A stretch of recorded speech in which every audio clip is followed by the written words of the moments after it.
आप सभी को जय मसीह की द बाइबल पोर्शन में आपका स्वागत है।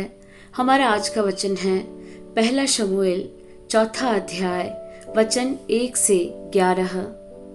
शमूएल का वचन सारे इसराइल के पास पहुंचा और इसराइली पलिश्तियों से युद्ध करने को निकले और उन्होंने एबनेजर के आसपास छावनी डाली और पलिश्तियों ने अपेक में छावनी डाली। तब पलिश्तियों ने इसराइल के विरुद्ध पांति बांधी और जब घमासान युद्ध होने लगा तब इसराइली पलिश्तियों से हार गए और उन्होंने कोई 4000 इसराइली सेना के पुरुषों को मैदान में ही मार डाला। जब वे लोग छावनी में लौट आए तब इसराइल के वृद्ध लोग कहने लगे, यहोवा ने आज हमें पलिश्तियों से क्यों हरवा दिया है? आओ हम यहोवा की वाचा का संदूक शीलो से मांग ले आए कि वह हमारे बीच में आकर हमें शत्रुओं के हाथ से बचाए। तब उन लोगों ने शीलो में भेजकर वहां से करूबों के ऊपर विराजने वाले सेनाओं के यहोवा की वाचा का संदूक मंगा लिया और परमेश्वर की वाचा के संदूक के साथ एली के दोनों पुत्र होप्नी और पीनहास भी वहां थे।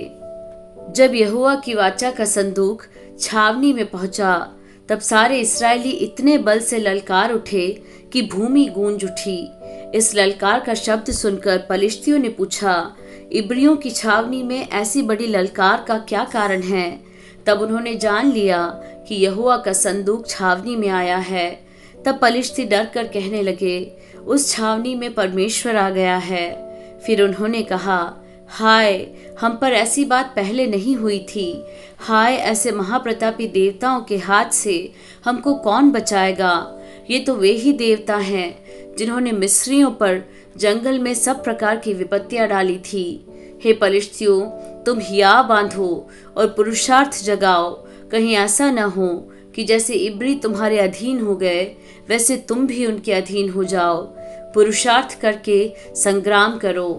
तब पलिश्ती लड़ाई के मैदान में टूट पड़े और इसराइली हार कर अपने अपने डेरे को भागने लगे और ऐसा अत्यंत संहार हुआ कि 30,000 इसराइली पैदल खेत आए और परमेश्वर का संदूक छीन लिया गया और एली के दोनों पुत्र होप्नी और पीनहास भी मारे गए।